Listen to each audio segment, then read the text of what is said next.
In this video, we will learn more about mindset and identify and explain 5 common mental blocks that often inhibit our change agility, especially in the workplace.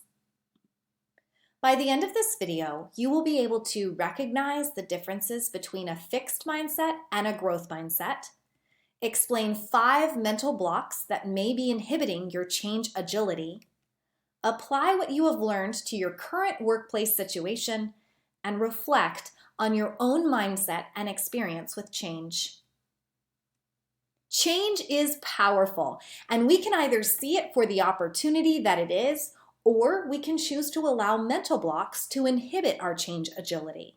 It all has to do with our mindset, and a new mindset will produce new results. Dr. Carol Dweck's research shows 2 mindsets. Growth mindset describes a way of viewing challenges and setbacks. People who have a growth mindset believe that even if they struggle with certain skills, their abilities are not set in stone. They think that with work, their skills can improve over time. The growth mindset says, I can learn to do anything I want. Challenges help me to grow. My effort and my attitude determine my abilities. Feedback is constructive. I am inspired by the success of others. I like to try new things, and even failure is an opportunity to grow. Choosing this mindset will get us through that maintenance phase of change that is such a challenge. The fixed mindset is what sabotages change agility, and it's fueled by those mental blocks. This mindset believes that abilities are what they are and won't change. They think their skills won't improve no matter how hard they try. Fixed mindset says failure is the limit of my abilities. I'm either good at it or I'm not. My abilities are unchanging. I don't like to be challenged. I can either do it or I can't. My potential is predetermined. Feedback and criticism are personal. I stick to what I know because that's where I feel safe. When I'm frustrated, I give up. Overall, change is scary to me because I am doomed to fail. Here's the good thing. Mindsets are not set in stone.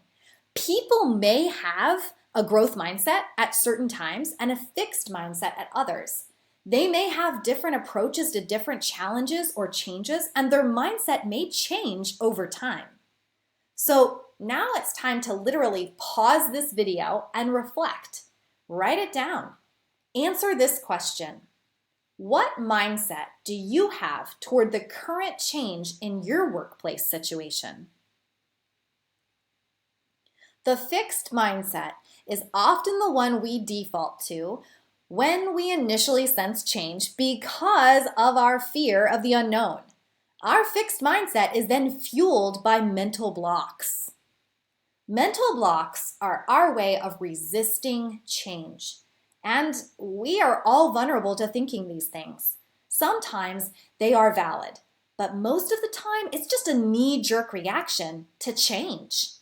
They come from the fixed mindset and can prevent us from seeing the opportunities that are there. Psychologists describe these as unhelpful beliefs because that's just it. They are not helpful to you. By recognizing our responses, we can consider what a more helpful belief might be. Which of these statements do you most identify with in regards to your current change or a change you've had in your past? Which mental block might be affecting you the most?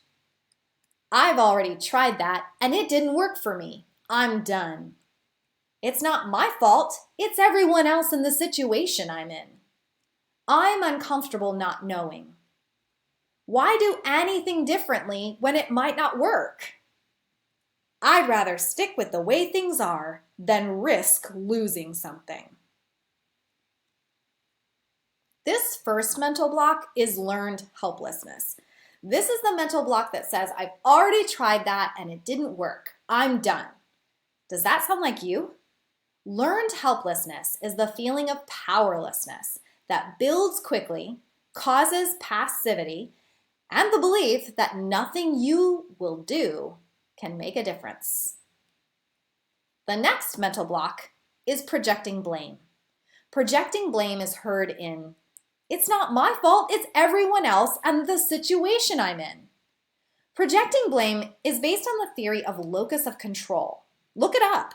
It refers to an individual's belief about what causes specific outcomes. People with an external locus of control blame outside forces for their circumstances. Those with internal locus of control look inward for a solution or answer. They say, "I control my destiny," whereas the fixed mindset would say, "Others control my destiny." The third mental block is overprotection. Overprotection sounds like, why do anything differently when it might not work? Our tendency as humans is to protect ourselves from harm, disappointment, and stress.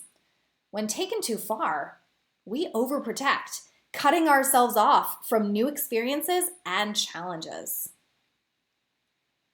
"I'm uncomfortable with not knowing" is ambiguity intolerance. This mental block is about feeling uncomfortable in a state of ambiguity or not knowing. Our ambiguity tolerance is aligned with resilience and flexibility. This last mental block is called loss aversion. It sounds like, "I'd rather stick with the way things are than risk losing something." A tendency to strongly prefer avoiding losses to acquiring gains is this loss aversion thinking. We're willing to forego something we desire if there is a risk to losing something in the process. Breaking the pattern of automatic negative responses to change will mean we become adaptive and agile. Now it's your turn. Which of the 5 mental blocks resonated most with you and your current workplace situation? You may have good reason why you have that particular mental block, but I want you to try to suspend your resistance for just a minute and consider how you could potentially shift your mindset towards growth. One way we can move past our mental blocks is by considering the attributes of our job that are non-negotiables for us. And we're going to address those non-negotiables and personal values in our next video as we work towards change agility in the workplace.